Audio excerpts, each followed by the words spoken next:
Good morning mga buddy at ayan. Good morning. Anong oras na? Ang time check natin ay alas 5. Alas 5 mga buddy at nagising ako. Nagbukas ako ng YouTube mga buddy at yun nga. Maraming nag-comment sa sa aking mga videos mga buddy. Wait lang mga buddy, bangon lang ako. Sasya na kayo mga buddy at kagising ko lang. Well, mga buddy, good morning sa inyong lahat. Isang mapagpalang araw po sa inyong lahat, sa mga kababayan nating OFW, sa mga po kayong panig ng mundo. Mag-ingat po kayo palagi. At yan, good morning po. At ayan, gumawa lang po ako ng instant tawag na instant video para at least po magbigay linaw lang din po. Hindi lang po ako magsisingin lang po yung utak ko kasi gising lang po ako. Kasi mga buddy, nag-open kasi ako ng cellphone. Chinek ko yung mga notification kasi bilang content creator o vlogger mga buddy, pagkatapos nating magising, magdasal, cellphone talaga ang una mga buddy. Cellphone yung kinukuha natin para tignan kasi kaming mga content creator mga buddy, lagi namin titignan yan kung meron bang violation. Kasi yan yung unang titignan namin kung meron bang email, may violation, meron bang restriction. Yan. So sa akin mga buddy, kalimitan ko na yun, chinecheck tuwing umaga kasi nga nag-iingat tayo sa mga hacker, sa mga hijacker ng mga account. Marami kasi yan.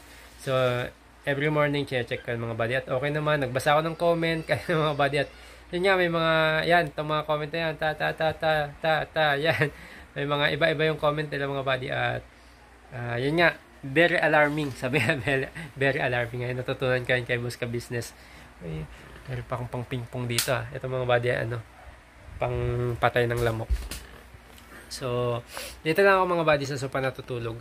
Ayan, dito lang ako sa sopa natutulog at yung mga bata doon sa loob. Very alarming mga buddy kasi nga yun, may mga nag-comment ka na gano'n, bakit wala ka na kay ka-business, nagbago ka na daw, ano bang ginawa mo. Ay mga buddy, unahan ka na po mga buddy para agapan na natin. Wala pong issue mga buddy, wala pong nangyari, wala po akong ginawa o nagawa, wala rin po silang nagawa. Ano lang po kasi mga buddy, ang usapan kasi namin, para paliwanag ko na lang din po sa inyo. Kinausap ko po si Kuya, shoutout kay Kuya Kalaate sa Ka-Business Family at napaka maunawain. Ayan, kasi about nga dun sa pasok. Sa akin kasi mga buddy, mula noong 7 hanggang mag-8, hanggang malapit na mga anak si Mrs. Nagsabi ako kay Kuya na medyo yun nga, kung mapapansin nyo nung mga nakaraang vlog ko mga buddy, lagi kaming nasa clinic, lagi kaming nagpapa-check up kasi nga medyo maselan yung pagbubuntis ni Mrs. At ayun nga mga buddy, hindi lang ako nakakapag-vlog sa loob ng clinic kasi bawal. So medyo maselan niya, sabi ng doktor, baka pwede siyang mapaanak ganun, kasi pinagalitan pa nga ako dun sa mga buddy, dun sa clinic kasi nga nung sabi ko na ipapahilot, ipapataas, ewan ko kung may mga nakakalam dyan mga buddy, pwede nyo i-comment sa baba yung ipapataas yung mattress, manghihilot. Bawal pala yun mga buddy, hindi pala na-recommend yun ng mga doktor, kaya pinagalitan ako doon. Pinagalitan ako ng doktor na mister, ganyan. So hindi pala sila naniniwala sa ganun mga buddy, yung hilot-hilot yung mga sa mga doktor sa ospital. Kaya ayun, nung nalaman ko na yun mga buddy, na yun nga, sinabi nila na medyo maselan, doble ingat daw, magdoble ingat na lang daw kami, pero wag naming isaalang-alang sa mga ganun. Pero akin naman mga buddy, hindi ko man disregard kung ano naman yung mas makabuti, yun naman yung susunod ko. So eto mga buddy, sabi ko lang para at least magkaroon ng idea yung iba, o magkaroon po kayo ng kalinawan, o maging malinaw po sa lahat. Wala po akong issue sa Ka-Business Family. Ito po ay kinausap ko po sila Kuya na kung maaari yung pasok po ay ako po ay maging on call, or kasi kalimitan dati kasi nahiya na ako sa kanila. Nag-usap rin kami ni Mrs. kasi minsan tanghali na po talaga ako nakakapasok at bumabawi na lang ako sa gabi. Minsan tinatapos ko hanggang gabi yung mga edit, kasi nga minsan pag wala si Boss Dave, yun lang naman. Kasi si Boss Dave naman mga buddy ay siya rin talaga yung nag-edit sa Ka-Business Family. Kumbaga ako ay backup lang. So hindi talaga pa nila kailangan yung talagang full-time na editor, kasi nga si Boss Dave napakagaling po yan mag-edit at napakabilis po yan mag-edit ni Boss Dave. Tapos PC po yung gamit niya. Sa akin kasi sa cellphone lang po ako nag-edit. So yun nga, kinausap ko sila Kuya, sila Ate, na kung maaari ay kung kailangan nila ng backup, saka lang po ako papasok. Kumbaga on call, kumbaga. So kasi nga pinaliwanag ko yung kalagayan ni Mrs. At baka nagtatanong kayo mga buddy, kaya naman yan ni Mrs. mo, ganyan. Hindi po, ano kasi mga buddy, meron kasi akong dalawang bata na nag-aaral, yung isa pang umaga, yung isa pang hapon. So, kailangan asikasuhin, maghatid sa school, hindi naman pwede si Mrs. Maghatid-hatid, malayo din mga buddy. Syempre, iniingatan niya namin doble ingat kasi konting pwersa niya lang mga buddy, sumasakit yung tiyan niya para daw siyang naiihi. Ayan, para siyang mga anak, parang ganun. Kaya ako din bilang tatay mga buddy, ayoko namang dumating sa point na may mangyari pa bago ako kumilos. Kaya yun, kinausap ko sila ate, sila kuya. At yun, pinagbigyan naman nila ako. Kaya maraming salamat sa pangunawa kila ate, kila kuya. At naunawaan nila ako. Sabi ko, bawi na lang ako siguro pag nagkapanganak si Mrs. Kasi syempre, mas makagalaw na ng maayos. At yun, si Boss Dave naman mga buddy ay kachat ko siya palagi. Tinatanong ko naman siya kung merong i-edit. At yan, ito yung katunayan mga buddy. Nag-uusap po kami yan. Kung may edit at carry pa naman niya. Kasi sabi ko mga buddy, napakabilis niya ni Boss Dave mag-edit, tsaka napakahusay. So, syempre, ang dami niya ng matagal na rin nag-edit. Kaya sabi ko, back up lang ako mga buddy. Kung may pupuntahan siya o may gagawin siya na kailangan niya ng backup, pwede ako anytime. Kahit gabi, sabi ko kay Sir Ka-Business, pwede akong pumunta doon. So, yun. Mga buddy, tsaka ayoko rin kasi mga buddy na sa mga nagsasabi na ang laki-laki ng sahod mo, ganyan-ganyan. Hindi po, sa akin po kasi, wala naman po akong certain amount na gustong matanggap. Yan po ay bukal sa puso nila, ate, nila kuya, nila sa Ka-Business family na ibigay yung ganung halaga. At yun ay, syempre, bilang ako, hindi ako full-time, parang mga buddy, parang bang nagigilty din ako na syempre, alam ko, unahan ko na kayo mga buddy, nag-iisip yung ibang kagwangs, ganito yung sahod, ikaw ang laki-laki kasi may nag-comment yung mga buddy, ikaw mas malaki pang sahod mo sa kagwangs, ganyan, no. Saka naman mga buddy, yun ay bigay ng Ka-Business family at bukod sa loob nila yun. At saka naman kahit any amount naman mga buddy, walang problema sa akin. Sabi ko nga, yung makasama ako sa pagmi-mission nila na isang karangalan na yun kasi nga kaibigan ko sila Boss Ka-Business, ang turing ko dyan, yung mga kaibigan talaga, kapamilya, hindi po employer, yung dyan, yung turingan, hindi employee or employer ang turingan dyan. So lahat ng pumunta dyan, lahat ng bumisita dyan, tinuturing nilang kapamilya yan, kaibigan o kapamilya dyan sa Ka-Business family. Yung kagandahan sa Ka-Business family mga buddy. At yun nga, at nagpaalam ako na last week pa yun mga buddy, nagsabi ako sa kanila na yun nga, pumayag naman sila at maraming salamat sa pangunawa ulit. At yun, at syempre mga buddy, habang nandito tayo sa bahay, hindi naman pwedeng nandito lang lagi, di ba? So may mga times na nakakagawa ako ng mga ibang vlogs, gawa ng nire-restore ko yung owner kasi nga darating yung panahon mga gamit namin ni Mrs. yun, lalo pag nanganak na siya, tapos kaya kung ano man pwede namin gawin kasi nagpaplano din si Mrs. na magnegosyo pagkapanganak niya. So yun, pinapaayos ko. At ayun, ang ginagawa ko dito sa mga nagtatanong kung anong pinagkakabalahan ko mga buddy, marami mga buddy. So, usually kasi, katulad kanina, 2:00 na ako nakatulog mga buddy. 3 oras lang yung tulog ko, kaya tignan nyo yung itsura ko mga buddy. Marami kasi akong ginagawang account. Ayan yung mga buddy, mamaya pupunta tayo sa computer ko at papakita ko sa inyo para at least magkaroon din kayo ng idea yung mga pinagkakabalahan ko. At yun yung isang source of income ko mga buddy. Yun talaga yung source of income ko. Sa mga nagtatanong po na sinayang mo yung sahod mo, laki-laki Ka-Business, hindi po naman yun. Sa akin naman po, kaya ko naman pong pagtimbangin o i-balance yung mga nangyayari sa buhay. Kumbaga, hindi ko po kailangang iasa sa iba, hindi ko po kailangang iapak yung paa ko sa iba para lang makasurvive. Kumbaga sa akin naman po, hindi naman na po tayo pinanganak kahapon. At syempre, pamilyadong tao na po tayo. Kailangan po nating mag-isip or gumawa ng mga paraan kung saan ikakalago ng ating pamilya. At hindi tayo pwedeng mag-stick to one or hindi tayo pwedeng mag-iasa yung ating ikabubuhay sa ibang tao. Pero syempre, nandun pa rin, nagpapasalamat pa rin tayo. Maraming nagtitiwala sa atin, maraming dumarating na blessings. Kaya, ayun yung isang pinagpapasalamat namin mga buddy. So yan mga buddy, puntahan natin yung aking computer at para pakita ko rin sa inyo yung yung mga pinagkakabalahan ko, kung ano ba talaga yung ginagawa ko. At kung wala ako kalaka-business, ano yung ginagawa ko. At yun, muli mga buddy, lilinawin ko lang po, wala pong issue, wala po akong nagawa, o wala akong ginawa, o wala pong hindi pagkakanawaan sa ka-business family. Yun po yung naging dahilan sa pagbubuntis, tapos syempre sa kasama nila dito sa bahay, sa paghatid sa mga bata. Kumbaga, inisip ko po kasi family first muna hanggang sa makapanganak si Mrs. at naintindihan naman yun ng ka-business family. At dun sa nagsasabi na panoorin ko daw dun sa ka-business, ay kay Papa Dins. Actually mga buddy, nung nag-usap kasi kami, wala si Papa Dins. Ang nandun lang si Boss Dave at saka si ate, si kuya. So hindi namin na-erase. Hindi ko alam kung na-erase up nila kay Papa Dins yung naging usapan. Pero yun nga, may pag-uusap na kami dyan ng ka-business family. At yun, yung mga buddy, wala pong issue. Hindi po ako nawala sa ka-business family, or hindi po ako umalis, o wala pong hindi pagkakaunawaan. Nandito pa rin po ako kung kailangan nila ng service ko, anytime naman po.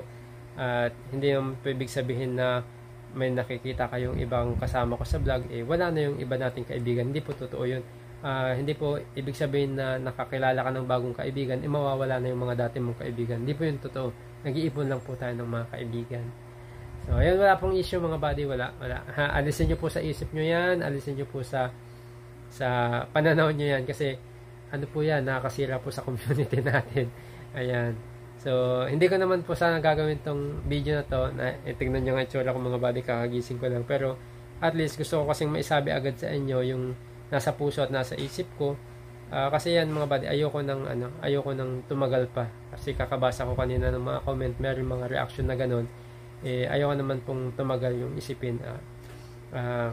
Sabi nga maging sanhi pa ng hindi pagkakaunawaan.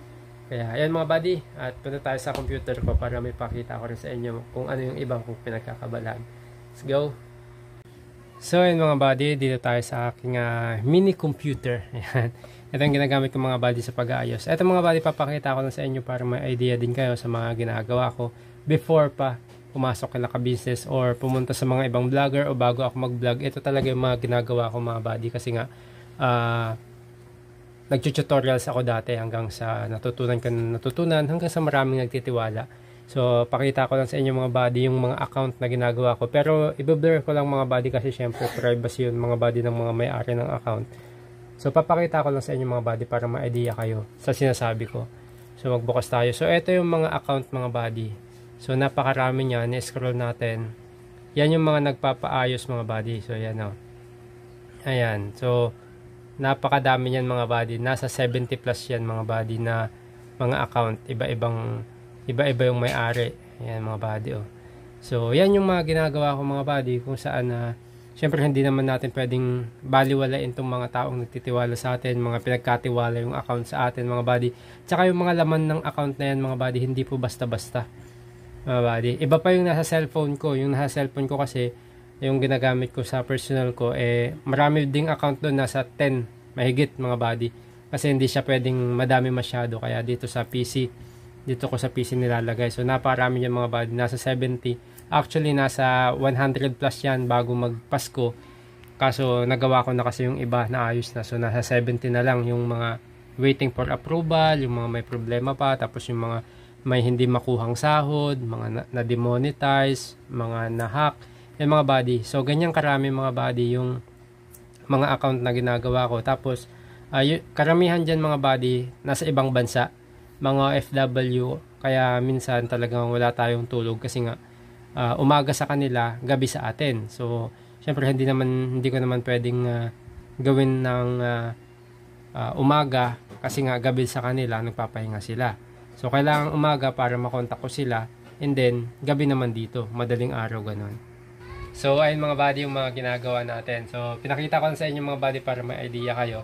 So, yun, ganyan, gabi-gabi, halos araw-araw, gabi-gabi ng ginagawa to.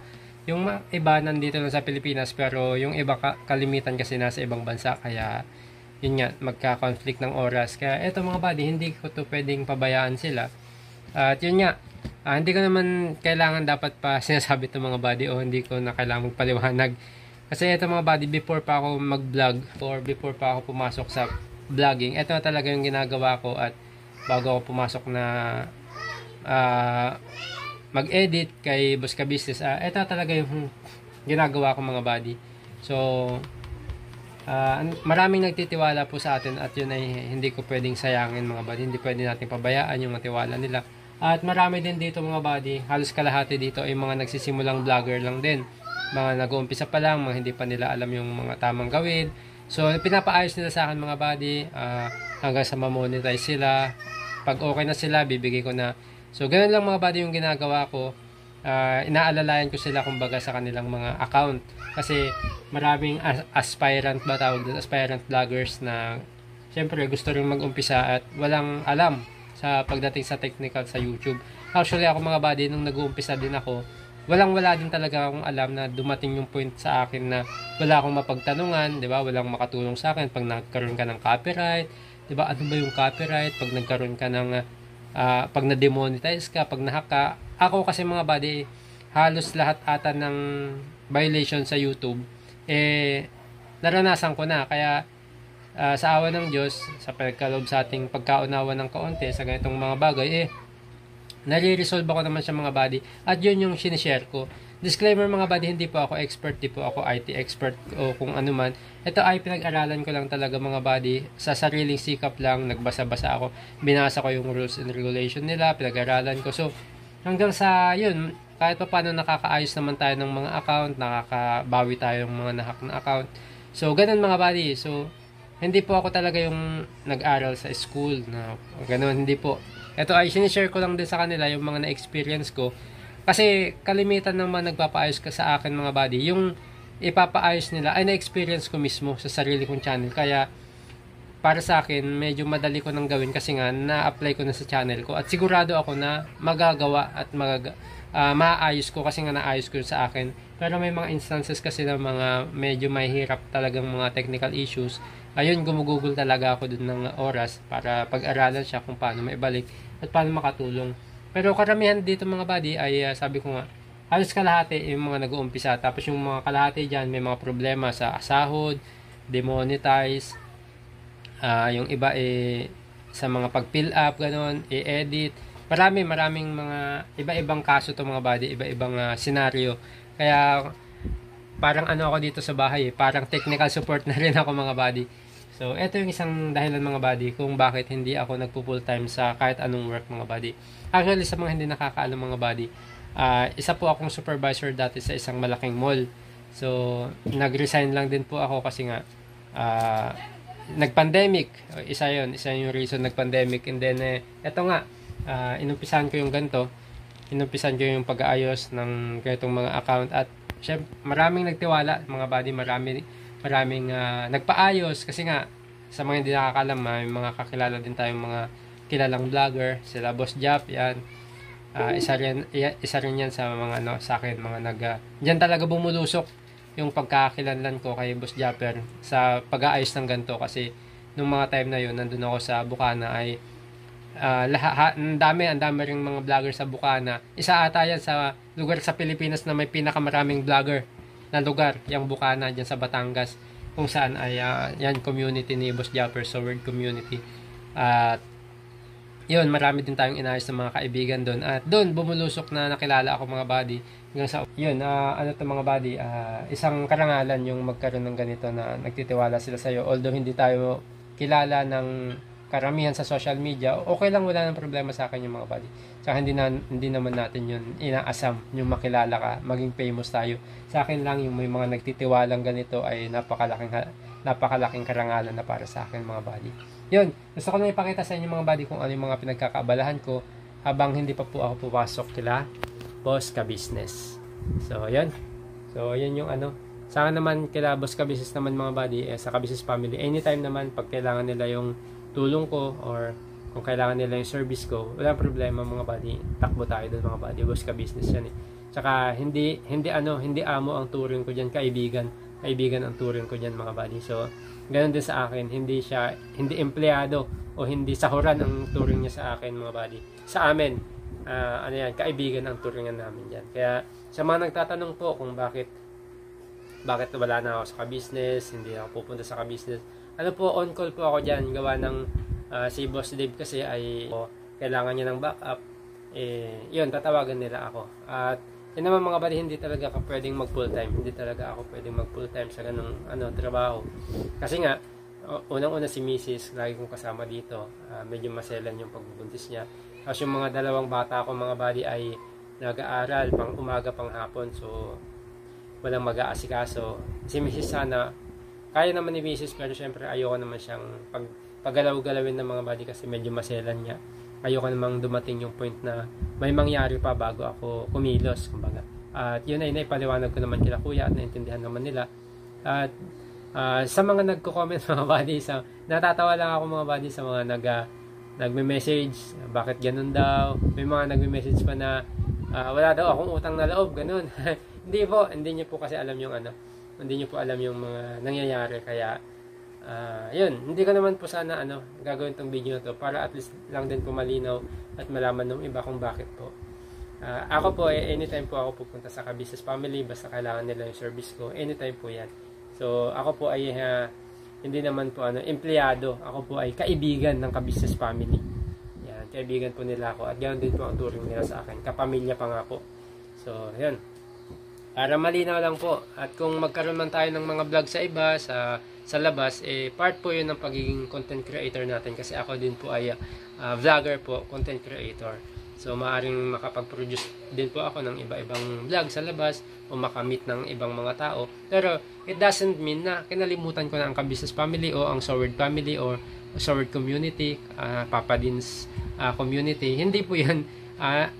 Dumadami lang yung mga kaibigan natin, pero it doesn't mean nakakalimutan natin yung mga dati nating kaibigan. Nandiyan pa rin sila, syempre. Pag kailangan nila tayo, nandiyan pa rin tayo. Katulad nila Boss Jack, pag anytime na kailangan nila service ko, pwede nating matulungan sila. Sa ka-business family, ganun din.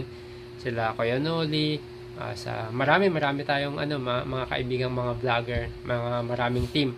So lahat ng teams, yung iba siguro nag-iisip bakit wala na si Buddy, ganyan. Hindi po, andito lang po ako. Stay put lang po kayo dyan mga buddy, at anytime naman na kailangan nyo si buddy, maasahan nyo yan, pupunta at nanginginig pa. Ayan. So ayan mga buddy, pinakita ko na sa inyo to para at least maging malinaw kung bakit nga ba hindi na tayo pumupunta ka-business. Kasi gaya ng term ni Boss Ka-Business, alarming na din kasi mga buddy yung mga nagko-comment kasi nakakasira kasi yun ng community. Yung may nabasa pa nga ako dun, gumagawa ka ng issue, ganyan, ano bang nagawa mo. Hindi po, yun, sa part kasi ng community, pag technical yung pag-uusapan, nakakasira kasi yun. Kasi nga, nag-create ka na-trigger mo yung algorithm kasi nga maraming nare-reach na comment, at dun yung tinatawag na papasok yung enrichment, yung engagement. So, pero pag ganun kasi, nakukuha nga natin as a content creator yung gusto natin na ma-reach yung magandang engagement sa mga viewers. Kaso nga lang, sa reality, di ba, pangit. Yung reality na nangyayari, naisip sa'yo ng mga viewers mo, di ba, hindi maganda. Di ba? Hindi maganda sa community yun in reality. Kasi, nasa social media tayo, pero importante pa rin yung reality na nangyayari sa buhay natin mga buddy, di ba? O, bibigyan ko kayo ng example, nakuha nga natin o namin yung magandang engagement o magandang revenue o magandang analytics sa YouTube o sa social media, kunyari sa Facebook o sa YouTube namin, sa YouTube channel. Maganda, nakakuha kami ng magandang revenue, magandang analytics, pero yung reality naman may mga galit pala sa'yo, di ba? Di ba? Mahirap yun pag lumabas ka, bigla na lang may mambato sa'yo, o di ba? May manampal sa'yo. Mas mahalaga pa rin yung reality. Para sa akin mga buddy, bilang content creator, mas mahalaga pa rin yung reality kaysa doon sa analytics. Although, karamihan ng mga content creator ay mahalaga ang analytics kasi doon kumikita. Pero sa akin kasi yung reality mga buddy. Kasi based sa experience ko mga buddy, kahit konti yung sinasahod, kung maliit yung revenue, pagdating naman sa mga kaibigan, napaparami natin, di ba? At maganda yung pinagkakatiwalaan ka, maganda yung, di ba? Yung tunay na kaibigan, yan, nagkakaroon ka ng kapamilya. Isa na yan sa ka-business family, di ba? Tunay na kaibigan at kapamilya. So, magkakaroon tayo ng ganun. Sapat-sapat na yun mga buddy, kasi yung analytics na yan, hindi naman yan pang habang buhay. Hindi naman yan siguro yung YouTube, kikita ka dyan. Ako, sa akin mga buddy, estimate ko roughly, pinaka matagal na yung 10 years. Or, 10 years, pinaka matagal na yun. Tapos, bababa na yan, bababa. So, pero yung nagkaroon ka ng mga tunay na kaibigan, kapamilya, mananatili yun mga buddy, kahit hanggang sa maging apo-apo muna, hanggang sa maging mga anak-anak mo na, ganun. Katulad dyan sa ka-business family, ganun yung turingan dyan. Kahit mga apo, mga anak, diba? Parang pamilya na nila. Kaya yun, sa lahat ng mga tatanong mga buddy, kung ano na ba yung nangyayari sa akin, andito lang po si Thinking Buddy, at stay put lang palagi. Alright?